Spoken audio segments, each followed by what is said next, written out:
മീനക്കുള്ളിൽ വരുന്ന നക്ഷത്രങ്ങൾ പൂരുരുട്ടാതിയുടെ അവസാനത്തെ കാൽഭാഗം, ഉത്രട്ടാതി, രേവതി നക്ഷത്രങ്ങളാണ്. ഇവരെ സംബന്ധിച്ചിടത്തോളം 2ാം ഭാവത്തിൽ സഞ്ചരിക്കുന്ന വ്യാഴം ധനസ്ഥാനത്താണ് സഞ്ചരിക്കുന്നത്. അതുകൊണ്ട് തീർച്ചയായിട്ടും സാമ്പത്തികമായിട്ടൊരു വലിയ ദോഷം ഈ നക്ഷത്രക്കാരെ ബാധിക്കും എന്ന് തോന്നുന്നില്ല.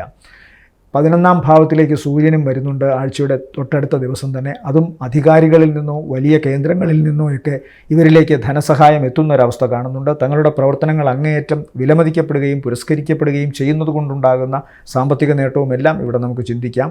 ശുക്രൻ 10ാം ഭാവത്തിലേക്ക് ബുധൻ്റെ കൂടെ വന്ന് ചേരുന്നത് കൊണ്ട് സ്വാഭാവികമായും കർമ്മരംഗം വളരെ ശോഭനീയമാവാനുള്ള സാധ്യതയുണ്ട്.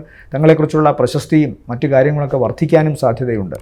7ാം ഭാവത്തിലെ കേതു, ജന്മത്തിൽ നിൽക്കുന്ന രാഹുവും ഒന്നുകിൽ ശാരീരികമായ അവശതയോ മറ്റെന്തെങ്കിലും ഇൻഫെക്ഷനോ ഇവരെ ബാധിക്കാം.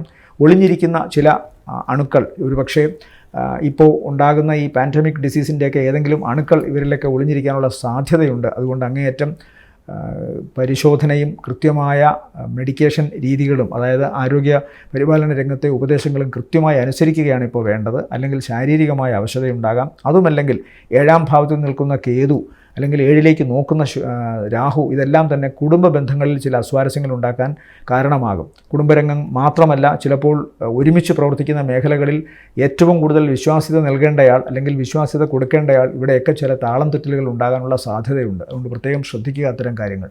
ഇവരെ സംബന്ധിച്ചിടത്തോളം ഈ ആഴ്ചയിലെ നല്ല ദിവസങ്ങളെന്ന് പറയുന്നത് 16, 17, 20 താരതമ്യേന ഗുണമുള്ള ദിവസങ്ങളാണ്.